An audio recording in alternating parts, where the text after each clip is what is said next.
welcome to the Roundhouse podcast with Paul Solentrop of Wichita State University Strategic Communications. Thank you very much for listening. We appreciate it. Our guest today is Mike Kennedy, voice of the Shockers. Mike will retire at the end of the baseball season as radio voice of the Shockers. He is, of course, a graduate of Wichita State and Southeast High School. He started doing WSU football and basketball on the radio in 1980. Since then, he's been the main voice of the Shockers on the radio, also doing ESPN Plus TV for volleyball, men's basketball, baseball, and assorted coaches shows. Mike is 77. He worked on TV and radio in Wichita, did Wichita Arrows minor league baseball games, did Wichita Open golf, and much, much more. It's just a superb career. My favorite way of summing it up is that Mike has witnessed and described almost every significant Shocker event over the past 46 years. So our format today, we're going to play a clip from a memorable game, and then we will test Mike's memory. We'll let him reminisce about the moment, the process, about how his color man stepped on his lines. Before we start, let's address some significant gaps in this history. We'll give Mike a chance to talk a little bit about some things that we don't cover in the clips. Mike started in the MTXE era of Shocker basketball with Antoine Carr, Cliff Levingston, Xavier McDaniel, Aubrey Sherrod, on and on. Just a really well-regarded time. Mike, do you have a favorite game from that era? I would have, well, it's kind of a tie. The very first year that I was the full-time play-by-play voice, we get to the NCAA tournament, and the Shockers won the just absolutely memorable game against Iowa here at the Roundhouse in the second round of the tournament. Tremendous comeback in the second half, which matched them up with KU in New Orleans at the Superdome, which was the first time the two schools had played each other since 1955, I believe. So those were really significant. They were both dramatic, exciting games, and certainly in that beginning era, I got pretty spoiled just having the opportunity to do that right off the bat. I thought, boy, I hope it's always like this, which of course it hasn't been. And that would have been the 1981 NCAA Tournament, certainly two really memorable games.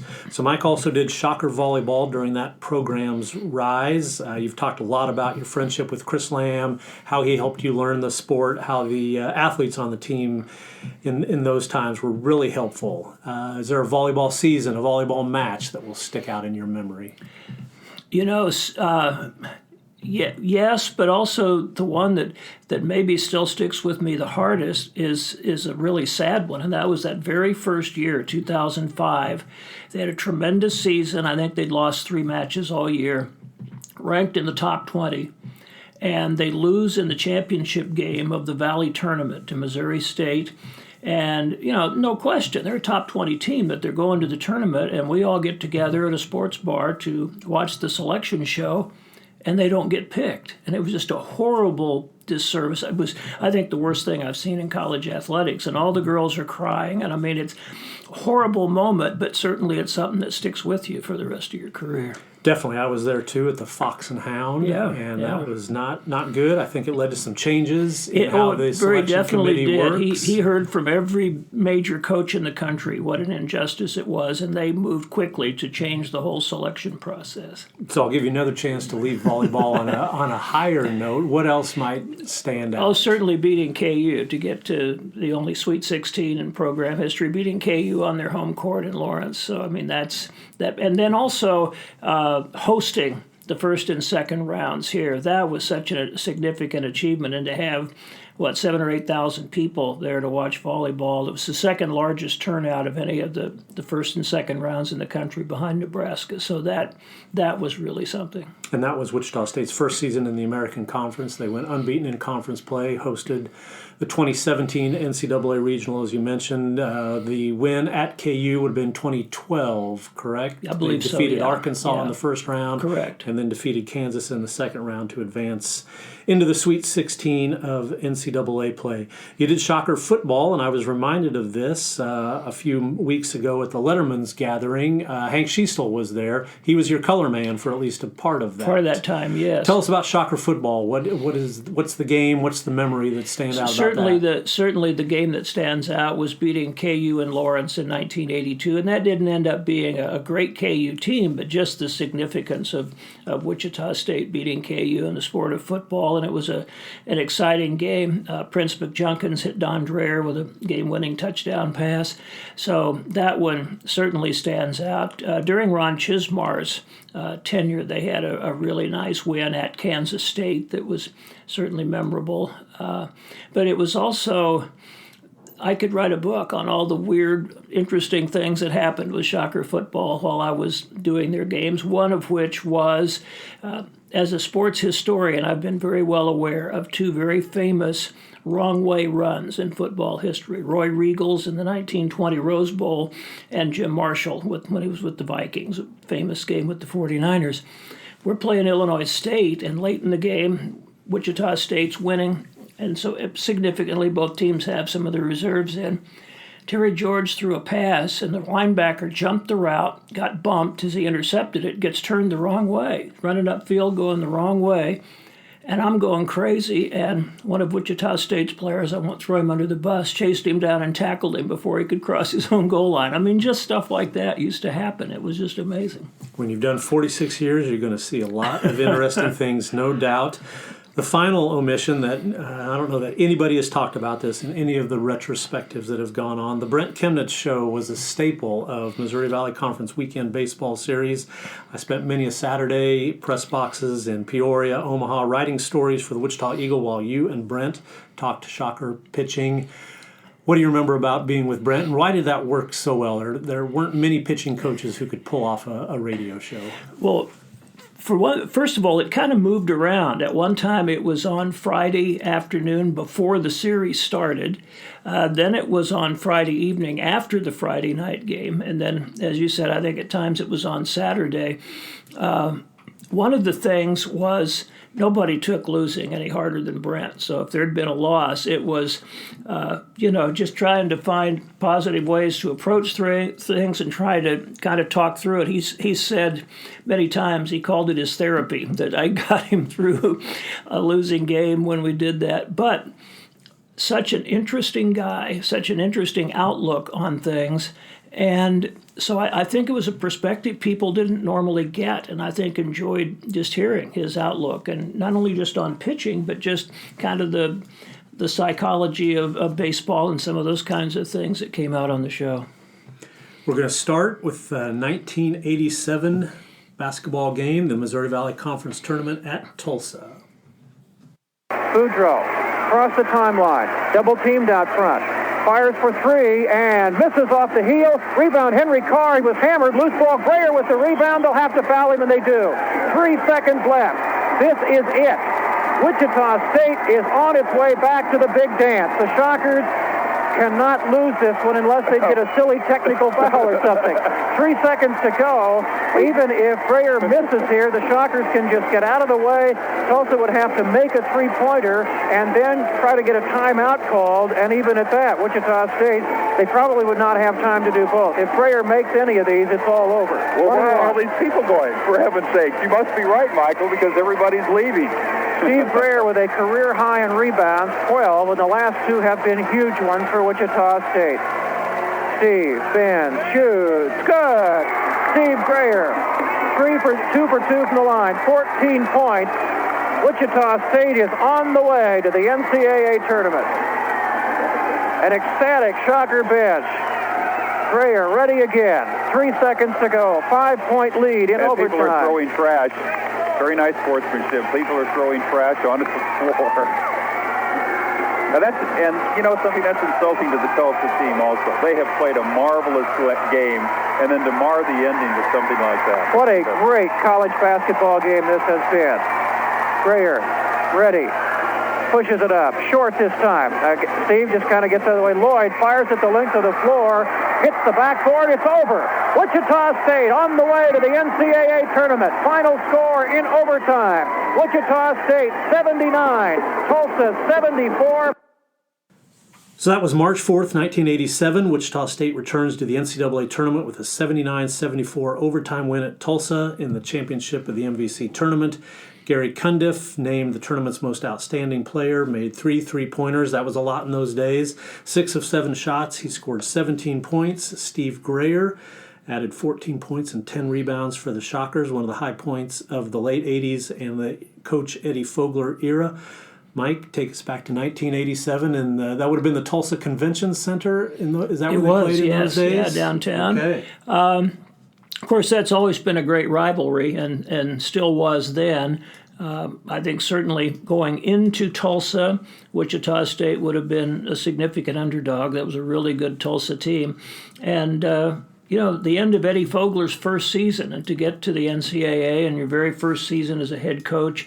One of the other things that I think is significant about that season. You mentioned Gary Cundiff's performance. He had a very good senior year. Henry Carr had a really good year. And those were players that had hardly played the year before. And Coach Fogler kind of saw some things in them, kind of brought them back into more prominence in the lineup. And they were a big part of that season because, they were seniors. Gus Santos was another one. He did a great job with kind of molding it all together in that very first season. The count 0-2. From it throws. Broken out! The Shockers are national champions! An unbelievable story! Wichita State has won the national championship! Greg Brummett with a complete game victory fittingly struck out Kevin Pate to end the ball game, and Wichita State has done it in unbelievable fashion. The celebration going on in the middle of the field. Cliff Gustafson hugging Gene Stevenson. You'll never see another one like this, no matter how long Wichita State plays baseball. An unbelievable comeback from adversity to win the first national championship in Shocker history. And the victory was accomplished with the same kind of guttiness and key clutch plays that have keyed this team throughout postseason play. Texas goes in the ninth, 1-2-3. Wichita State wins it 5-3 to capture their first national championship. So that was Mike's call on June 10th, 1989, College World Series championship game at Rosenblatt Stadium in Omaha. The Shockers defeated Texas 5-3. Pitcher Greg Brummett strikes out 6, holds Texas to 6 hits. Shortstop Pat Mears homered for the Shockers off the scoreboard, if I'm remembering right. Correct. Maybe a light beer sign on the Rosenblatt scoreboard. Greg Brummett, College World Series MVP honors. Mike, before we talk about the moment and what that meant to you, how do you prepare? What do you remember thinking going through on Saturday morning as you're getting ready to call the biggest game in Shocker athletics history? As far as the preparation, nothing different than what I would do for any game. And I didn't really think about what I might say either. It was sort of a reaction thing. I do remember very distinctly walking into the stadium from the parking lot. A game like that, you get the same kind of butterflies in your stomach as if you were playing, that anticipation, that that anxiety, anticipation. It was a special feeling, and knowing that you were walking into something special no matter how it ended. Were you happy with the call? Do you listen to it now and think, yeah. I nailed it? I am, actually. And it was a case of just reacting to what happened, and it was very natural, and yes, I think it's one of my best ones. Here's the thing that I've told people a time or two that was so unique. I talked about the comeback from all the adversity, injuries, and they in the regional, they'd lost in the winner's bracket final to Michigan, had to come back and beat Fresno State on their home field with 3 major leaguers in their lineup, and then beat Michigan twice just to get to Omaha. Then they lose to Florida State in the second round in Omaha, have to come back and beat them twice to get to the championship game. And Bryant Winslow's playing on a stress fracture. They lost Mike Lansing, an All-American, going to the regional, all that stuff. And it just kind of hit me. We went to the break right after that call. Casey Scott was working with me. We came back, and I started to recap everything, and it all kind of hit me, and I choked up. I honestly almost started to cry, and it's the only time in all my career that that's ever happened in any moment. And Casey recognized it, and he jumped in and started talking, and then he started to choke up, and by then I'd recovered and took it back. But that's the only time in my entire career that I've ever experienced an emotion like that. Quite a moment. Was that also the year Jeff Bonaquista got hurt? Broke his kneecap coming home on a wild pitch, and that was with maybe the third of the games left to go in the season. He's back in from the left side. Green ready. The 1-2. Wild pitch back to the backstop. Runner going to third. They got a chance. The throw not in time. Tyler really tried to uncork one, and that went flying all the way back to the backstop. It was so wild that it hit the backstop on the fly, bounced back hard enough to Mike Jones that he almost had a chance to throw the runner out at third. But both runners advanced. Now it's second and third. Still 2 outs, 2-2 the count now to Foscata. The tension mounting. Green with the sign. Still working from the stretch. The 2-2 missed outside, and now it's 3-2. Mike, I think that Jones would have had a chance to throw him out. He just didn't field the ball cleanly, kind of bobbled it, trying to get it out of his glove, and his throw to third was just a hair late getting the advancing runner. Down to a 3-2 pitch with 2 men on, 2 outs in the ninth. The stretch by Tyler Green. Here it comes. Struck him out! A no-hitter for Tyler Green! A strike 3 call on the outside corner, and Tyler Green has pitched the 4th no-hitter in Wichita State history, the 2nd in as many years, as he joins fellow classmate Charlie Gendrome as the author of a Wichita State no-hitter, and in the process struck out a career-high 13, including all 3 outs in the 9th inning. Tyler Green completes a no-hitter, and Wichita State defeats New Mexico 12-0.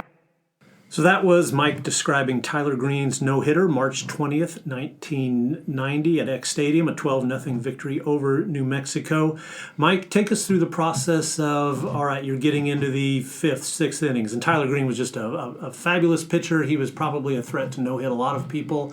What are you doing as far as preparing for, okay, if this happens, what do I need to know? What do I need to tell the listener? Well, the main thing was there is this long time baseball superstition that you don't mention a no-hitter while it's taking place. And I've read different comments from different broadcasters about their feelings about that you need to let your audience know what's going on, and others that, I don't want to jinx it, I don't want to break the spell. So what I arrived at was occasionally I would give the totals for the 2 teams, and I'd say for New Mexico, no runs, no hits, and whatever errors. Never said he's throwing a no-hitter, but kind of if you're reading between the lines or paying attention, then the audience was aware of it. So you would have called Charlie Gendrone's? I did not. That was on a trip to Hawaii, and I did not go on that trip. And it was, I think his was, because those tournament games sometimes were shortened because it was a tournament, a lot of games to play. His was 5 or 6 innings, where I think Tyler Green's was the first 9-inning no-hitter in program history. How many no-hitters have you called? That's it. That's the I've one. become real close a couple of times. Pretty sure Mike Brandley took one into the 9th at Southern Illinois a couple of years after that, and somebody got a single with 1 or 2 outs in the 9th. But that's the only one that I've taken to conclusion. Rick Freeling on deck for the Blue Jays. They'll have 2 cracks to get that runner home from second with 1 out here in the bottom of the 12th. The run at second, the tying run in the ball game. Fastball, line to center, base hit.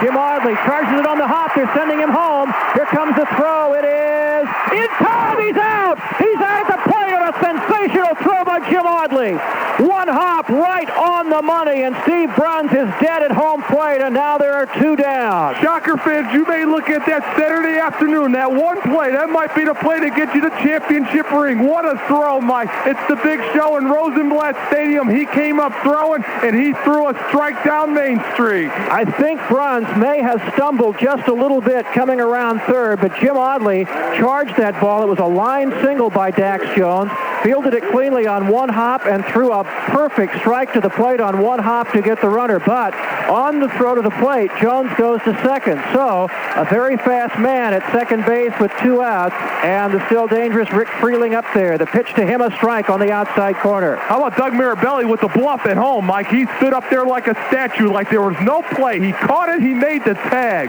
Oh, man, what a big play. Tying run still out there at second base, though, with 2 down now. The 0-1 to Freeling. Sharp ground ball to short. Wimmer has it. Throws to first. Shockers win. An unbelievable ball game. Wichita State in 12 innings has held off Creighton 3-2. It took a scratched out run in the top of the inning and a sensational throw by Jim Audley, who is now being mobbed by his teammates as he comes in from center field. Just an incredible victory for Wichita State. and probably the most heartbreaking loss for Creighton in their long history of frustration against Wichita State. One of the great moments in the College World Series, as described by Mike and colorman Tom Kosich on June 3rd, 1991 in Omaha's Rosenblatt Stadium. Wichita State 3, Creighton 2 in 12 innings in the second round of the CWS. Shocker center fielder Jim Audley, with one out, throws out a pinch runner trying to score from second base to preserve a 3-2 lead in the bottom of the 12th inning. A great decoy by catcher Doug Mirabelli adds to the drama. A ground ball out ends the game with a runner on second base. Audley had scored the go-ahead run in the top of the inning. I'm looking at Scott Shoemaker's scorebook from that game, and of course it is a thing of beauty. That was WSU's 7th straight win over the Blue Jays in the 1991 season. A record crowd of 18,206 filled Rosenblatt Stadium. Shocker pitcher Tyler Green strikes out 14 in 9 innings. Jamie Bluma holds Creighton to 1 hit over 3 innings to earn the win. Just a fabulous game, a great pitching performance between two excellent teams. Shockers ended the season second in the College World Series after defeating Long Beach State and Creighton twice. Before losing to LSU in the title game, Creighton defeated Clemson in its opener before losing twice to the Shockers. Creighton's Alan Bennis allowed 4 hits and no earned runs over his 8 1/3 innings. You might remember Scott Stahoviak, Chad McConnell, Dax Jones, Rick Freeling among the big names on the Blue Jays roster.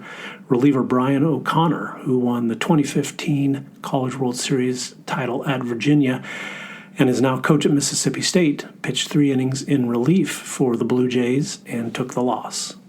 Mike, that was maybe the most dramatic play in Shocker baseball history, maybe in college baseball history. Just a great throw by Audley, a great decoy by Doug Mirabelli. What do you remember about trying to capture all of that? Well, first of all, that was, of course, the first time that Creighton had ever been to the World Series, and Omaha always turned out and supported that event, but that was such a big deal to have Creighton there.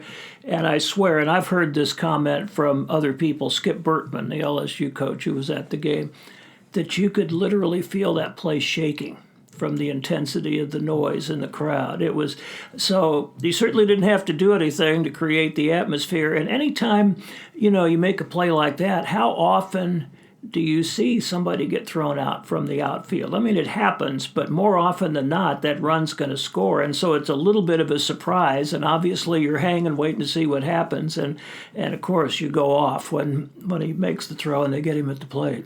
Did Doug Mirabelli's decoy throw you off at all? No, I don't. I think I was just so intent on the throw. I didn't really see that much of what he did until seeing highlights afterward. I was sitting down the first base line at that game, and Bertman's description is totally accurate. And what I remember is just a roar and then a silence, like all the air came out of the place, and then another roar as that play unfolded. One of the greatest sporting events I've been to. I really enjoyed that. And you mentioned 7th straight win, and they played him again. That was a really, really good Creighton team. Jim Hendry did a great job with that team. They had a bunch of future pros, and Wichita State swept a 4-game series from them, beat them twice in the conference tournament, and twice again in the World Series. 8 times against they were a top 4 team in the country. So I don't know anything like that's ever happened.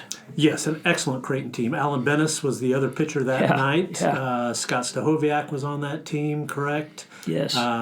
Steve Hinton.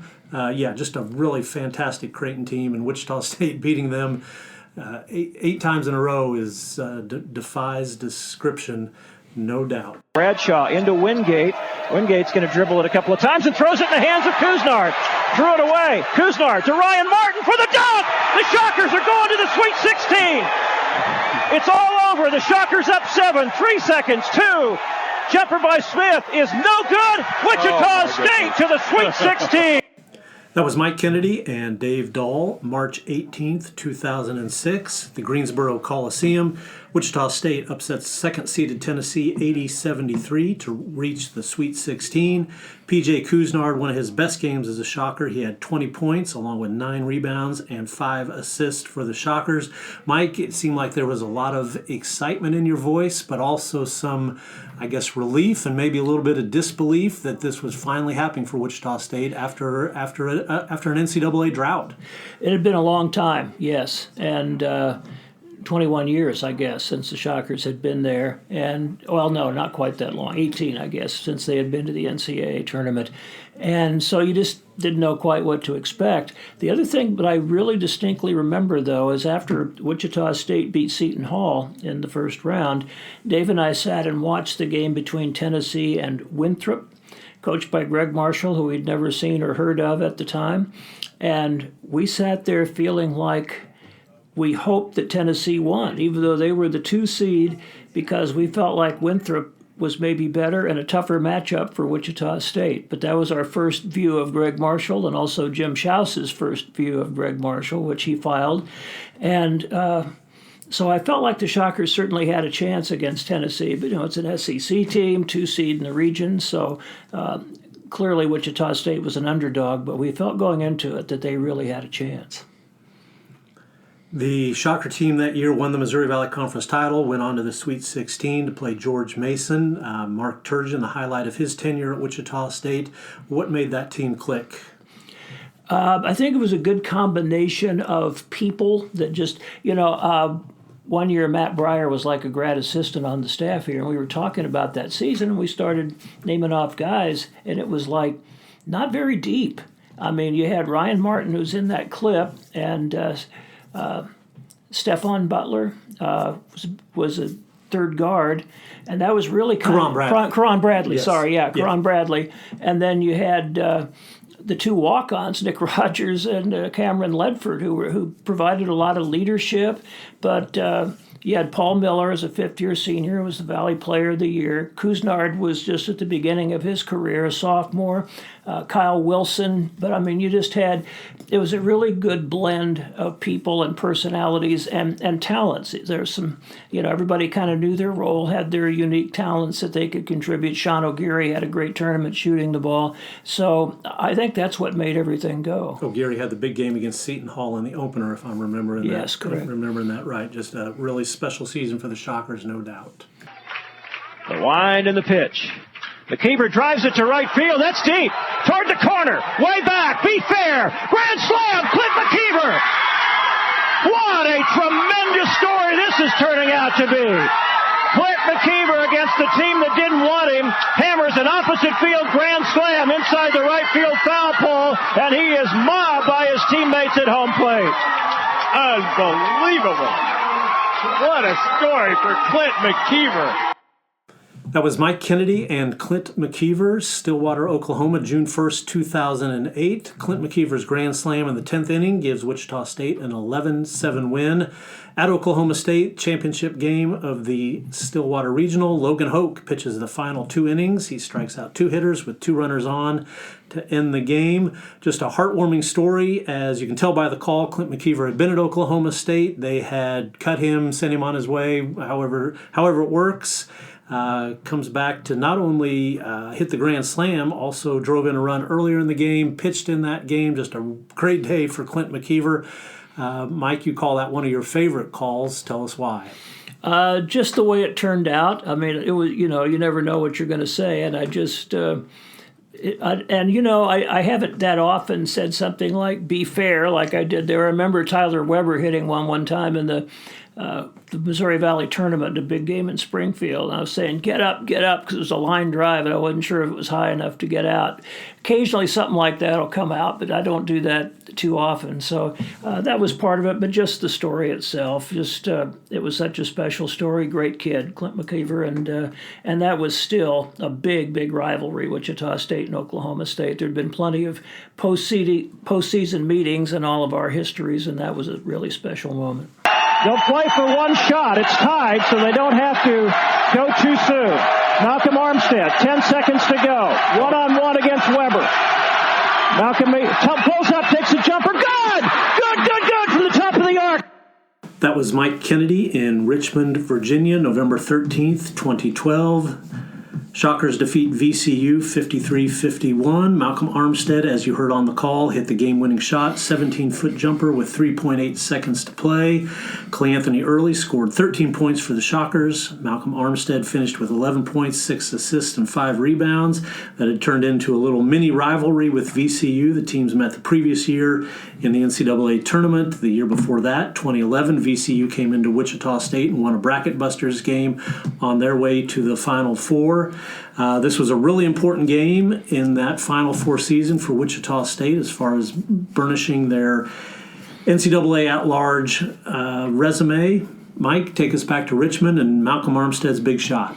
Really, really tough place to win. First of all, they were a perennial NCAA tournament team under Shaka Smart. As you mentioned, a little bit of rivalry had developed, but certainly you knew going in there that would be a big win on your resume, as you talked about. And we were still, it was early in the season, we were still kind of getting to know Malcolm Armstead, and it was just the kind of play. It wasn't that he so much made a bunch of game-winning shots or that type of thing, but just showing that he had the confidence to make those kind of plays and was a great leader for that team and really had a great season that was a big part of the Shockers eventually getting to the Final Four. And they let him pass it up court, and then it gets picked off. A long three by Pangos, no good. 1 second, it's over. It is over, and Wichita State has beaten the number 1 team in the nation to go to the Sweet 16. Go crazy, Wichita. I know you are. It was Mike Kennedy calling the March 23rd, 2013 win over number 1 Gonzaga in the NCAA tournament. You hear Bob Hull cackling in the background as there's all kinds of celebrations about to unfold there in Salt Lake City. 9th-seeded Wichita State defeats Gonzaga 76-70. Shockers made a season-high 14 three-pointers, including 5 straight in the final minutes of that game. Ron Baker, Clay Anthony Early, both 16 points for WSU. Mike, the win over Gonzaga, certainly one of the most memorable in Shocker basketball history. What are your thoughts on that moment? You know, one thing we weren't aware of at the time, and I can't remember the exact amount of time and the score, but there was a timeout, might have been the I don't know if it was the under 8 maybe, and the Shockers were down, but I don't know, maybe 8 points or something like that. And we found out later that Greg Marshall said to the team in the huddle, if I had told you at the beginning of the season you'd be down 8 to Gonzaga with 7 minutes to play, would you have taken it to go to the Sweet 16? And they all said yes. And he said, well, then let's go out there and win it. And he had a knack during that run for some of those kinds of things, saying the right thing at the right time. And the 14 threes, I mean, that team had some good three-point shooting games, but there was nothing like that. It was just a magical night. And Ron Baker, of course, had missed a lot of the season, had just come back for the Valley Tournament a few games before that. And so to get him back and make that kind of contribution, it was all just pretty amazing. And then afterward, there was not as big a crowd of Shocker fans there as there was later in the tournament. Some had gone the year before to Portland, kind of been disappointed when they lost in the first round. And they were all behind the Shocker bench and where we were sitting, and then the band was right around the corner at the end of the court. And the band started playing that You Don't Want to Go to War with the Shockers, and the fans started singing it, and the team, including the coaches, lined up on the end line in front of the band and were dancing and singing that. It was, I think, the single most spontaneous, joyous moment of that entire run to the Final Four that year. Yeah, I think that picture would be one of the most famous images coming out of that game. People would remember that was the game Fred Van Fleet hit that kind of desperation, unlikely, maybe not unlikely for Fred, but against the shot clock three-pointer. Arm extended up in the air like he knew he had made it. Yeah. Yeah, in front of the WSU bench. They later told the story. They watched Gonzaga play in the first round, and I think they said they all walked out of that arena that night feeling like they could really compete with Gonzaga. Just a really special moment for Wichita State and started them on their way to the Final Four. It's over! It is over. Ladies and gentlemen, say it slowly and savor it. Wichita State is going to the Final Four for the first time in 48 years. Unbelievable. What a scene, folks. The Shocker fans are just going crazy in the stands. Just maybe the greatest win in the history of Wichita State basketball. Again, Mike Kennedy and Bob Hull during the 2013 NCAA Tournament. This was March 30th. Wichita State returns to the Final Four, defeating Ohio State 70-66 in Los Angeles. Malcolm Armstead leads the Shockers with 14 points. He was named West Region Most Outstanding Player. Cleanthony Early, 12 points and 7 rebounds for WSU. Mike, that's the moment that a lot of broadcasters never get to experience. What do you remember about the Staples Center and that time? Well, I have to, and I've told people this story a few times. Some of the clips you played earlier and asked me about them were totally spontaneous, just reacting to what happened. What I said at the end of that was something that I actually had thought about a little bit, just as that season went along, just thinking, what if that ever happened? What if Wichita State ever got back to a Final Four? What would I say? And that was kind of in my mind, but it took just the right circumstances, because if it had been won on a last-second shot, I just would have reacted to that and gone crazy. But the timing was perfect. They were up 4. All Ohio State could do was launch a desperation shot from half court. So it was decided, and that just came to mind, and that's what I went with. But that's the only time in my entire career I ever kind of semi-prepared something I was going to say at a moment like that.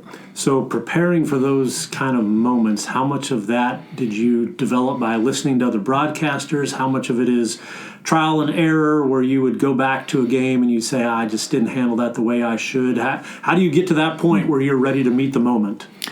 That's a good question, and I don't know if there's any one answer. I think so much of it is just describing what you see and just letting it go. And there have been times that, Al Michaels, do you believe in miracles? Yes. Or Jack Buck with the Kirk Gibson home run, I don't believe what I just saw. I mean, some of those calls, you listen to those and you go, wow, I wish I was eloquent enough to come up with something like that. So I don't know that you can ever totally prepare for something like that. Just be prepared for anything that might happen and try to react to it.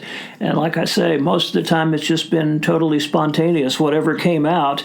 I'm sure there have been a time or two where I've just thought, I could have done that a little better, but that just happened to work out. Yeah, how often do you go back and listen, or maybe you did earlier in your career and kind of critique yourself? The thing that I listened to more earlier in my career, and even ongoing occasionally, was more things like, am I using a particular phrase too often? Am I getting locked into using the same thing every time? Or like I remember listening to football play-by-play and going the pass is high or something like that.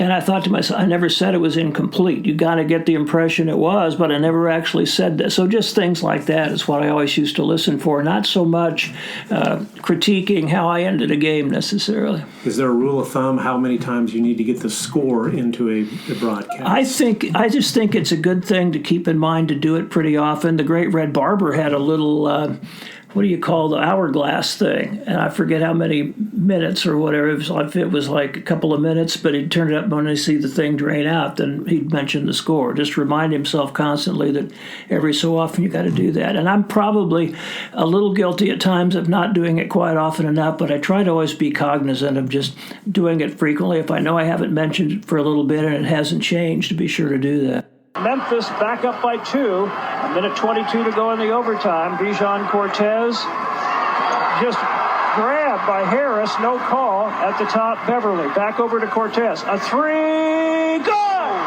Bijan Cortez with a 3 with a minute 9 to go, and the Shockers are ahead by a point.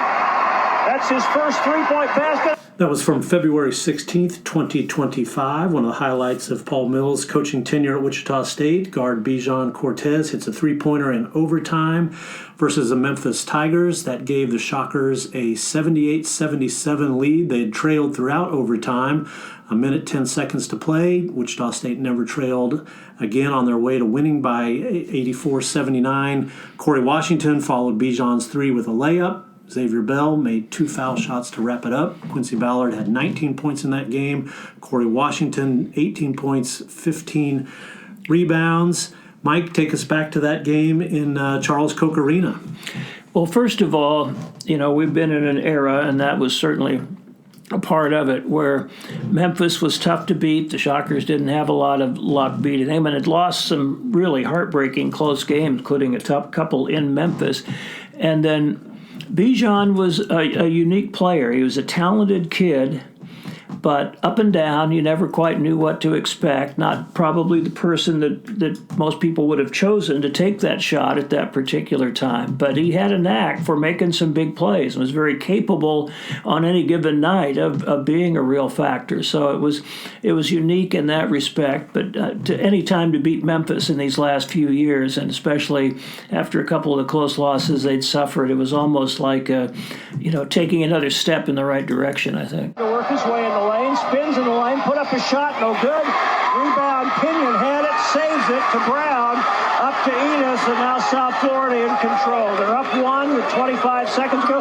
Tipped away and stolen by Giles. He goes to the basket, reverse layup, good. Wow, what a steal by Kenyon Giles at half court, a huge play, and then scores a reverse layup, and South Florida quickly calls a timeout. Mike Kennedy and Bob Hull describing one of the many dramatic moments from Kenyon Giles' career at Wichita State. That was his steal, his layup at South Florida, January 18th, 2026. Shockers win that game 86-85 in overtime. Bulls had the ball up one at that point. Kenyon made the steal near half court, threw in the layup for 86-85 lead with 22 seconds to play. The Bulls missed their next shot, and that was the final score. Wild game. The Shockers led 30-15 in the first half. USF led by 13 in the second half. Kenyon Giles made 22 points, hitting 5 of 9 threes. Karan Boyd had 17 points. Michael Gray had a big basket in the final minute of regulation, ended up with 15 points.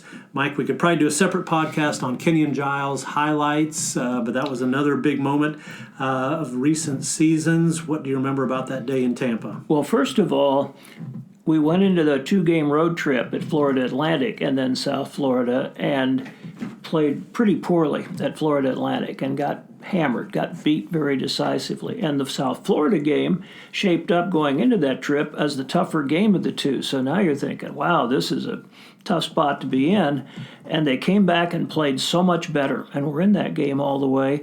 And then the other thing that stands out to me in retrospect is when you think about how many big shots Kenyon Giles made through the course of the year, maybe more than any other Shocker player ever has in a single season. But this was a little different. This was not a game-winning shot. It was a defensive play, a steal. And sometimes I think in all the things he did, that got overlooked a little bit. His anticipation and his quickness and his quick hands to make some plays. That one actually turning into a game-winning layup. He really battled on defense. I think that was one of the things I came to appreciate, because teams, because of his size, would try to pick on him, yeah, but he battled. He made it as difficult as he could. Yes, we could have gone with the two shots at ECU. East Carolina. Maybe my favorite was the one at Memphis in the final seconds of that game, where he sized up the defender and made a three that really put that one away. He definitely had a lot of highlights. We've heard from Bob Hull, Dave Dahl, Tom Kosich, your color people over the many years. Tell people a little bit about the process. How do you, how does the chemistry develop to where you're speaking, then they're speaking, where it all flows and knits together? It started with the very first year that I had been selected to be the voice of the Shockers. I was looking for someone to do the games with me, and two or three people at least that I knew and kind of trusted their judgment recommended Dave Dahl. And I had met Dave. I didn't really know him very well, but I called him to see if he would be interested. And he said that he was. And what we did back then, Wichita State played a full inter-squad scrimmage, just like a game at the Roundhouse. And so we went out, hooked up the broadcasting equipment, fed it into a reel-to-reel, or not a reel-to-reel, but a cassette recorder, and did the game, just like we were doing one. And it just clicked with him right from the beginning. And even to the point, because when you're doing radio, the analyst or color man has a limited amount of time to kind of get in and out, because then you've got to describe what's happening with the next play. And Dave always had a really good sense of that, an ability to do that. And then after 10 years of us working together, he reached a point in his life and career where he didn't feel like he could travel anymore and he was going to quit. And I said, don't do that. Please stay on, do the home games, and I'll find somebody to do the road games. And a couple of different people did that, Steve Sjogren for about 10 years, and then was looking again. And I had thought about Bob Hull before, and at the time, the first time I'd contacted him, he had enough things going on with his family, he didn't feel like he could do it. And by that time, his kids had gotten old enough and everything that he was interested. And again, it was just a kind of a natural click from the beginning with Bob. And again, with both of them, and Tom did it with me for a couple of years, as you mentioned, but Dave and Bob both had that unique ability to get in and out quickly, say something that mattered and was insightful in that period of time, and then both of them have been great friends, which has made it a lot easier too when you get along well and are spending that much time together. And would have worked with Terry Elliott on baseball radio for a long time, now with Denning Gehrig. Shane Dennis, did you Shane work with Dennis him and Mark Standiford, and at one point way back, Casey Scott and Scott Shoemaker. But and all of them really made nice contributions. What's the difference between working with a color person, basketball versus baseball? The big thing, basketball is played in a more limited space. You have 10 players on the floor at a time, and nevertheless, I mean, Bob and Dave have both been great about recognizing things away from the ball, maybe who set a screen or did something that I couldn't see. But with baseball, and then years ago with football, you're dealing about a much larger field of play, more people involved, greater space to kind of cover, and you can't always see, if you're following the ball or the base runner, everything that happens. And so to have people that recognize, why an outfielder didn't get to a ball or somebody missed being where they were supposed to be, those kinds of things that certainly add to the description. And the guys that I've worked with have always been great at that. Do you have to have a system of tapping them on the hand or something like that to facilitate the flow of conversation? Some people I think do, or maybe, at least starting out, just never ever had to do that. I was always prepared to if I felt like I needed to. Maybe occasionally one of them has just tapped me to let me know they had something to say, which is great. I was always fine with that and told them to do that, but that hasn't happened very often. The clip of Jim Audley's throw, it felt like Tom Kosich was going to jump out of the press box at Rosenblatt Stadium. Did you ever have to hold him back? Close. I'll tell you a great Tom Kosich story. We went to Omaha one year, might have been that year, went to Omaha one year, and to this day, I don't know where the expression came from, if it was already around before Wichita State ever went, or if that was something within our program that came up. But you'd go to Omaha, and they had a big barbecue to welcome all the teams. And the expression was, if somebody just seemed to be happy to be there and got beaten a couple of games, they're just here for two in the barbecue. Well, I'm doing a game with Tom, and he keeps talking about two in barbecue, just two in barbecue. Well, the next day I went to watch one of the other games, and a couple of people from Miami came over, because back then in Rosenblatt, there were just these partitions. You could hear everything next to you. And they said, "What's this thing your partner's talking about, a Cuban barbecue?" And I said, no, not Cuban, two-and barbecue. So Tom Kosich may be the originator of that well-known phrase. He picked it up from somebody within the else. team. I've heard that since we went there, I think, in '82 the first time. Who, out of all those, you listed a lot of color men on baseball, who kept the best scorebook? And I'm going to guess it was Scott Shoemaker. Yeah, or Casey Scott. Both of them were SIDs at the time, and so yeah, they had to keep detailed accounts of everything. Both of them, I would say, certainly were right on top of all of that. There's been some really nice remembrances, some ceremonies during your farewell basketball and baseball season. Who's the most unexpected person who reached out to you? Who have you maybe reconnected with that it kind of came out of the blue? Oh, man.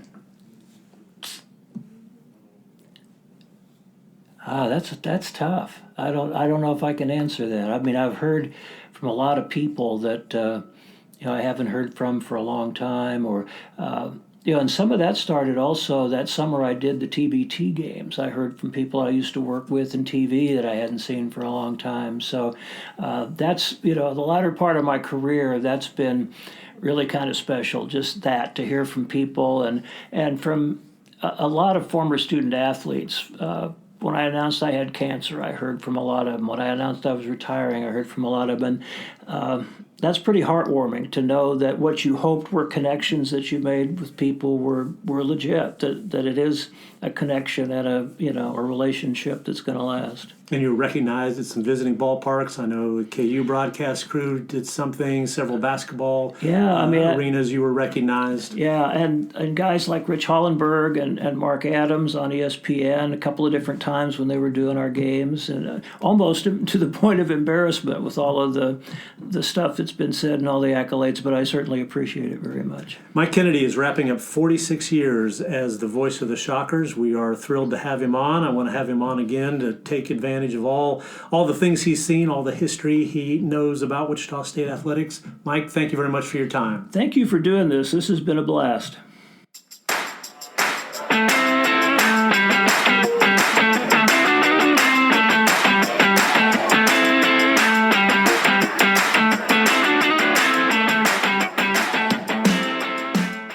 Thank you for listening to the Roundhouse Podcast, courtesy of Wichita State University Strategic Communications. We encourage you to rate, review, and subscribe wherever you get your podcasts. You can find more Roundhouse content at GoShockers.com. Malcolm out near the timeline. Left side of the floor to Baker. Ron works deeper to the wing. Fires a three. Good! Ron Baker with his third three-point field goal of the game, and Wichita State goes ahead by 4.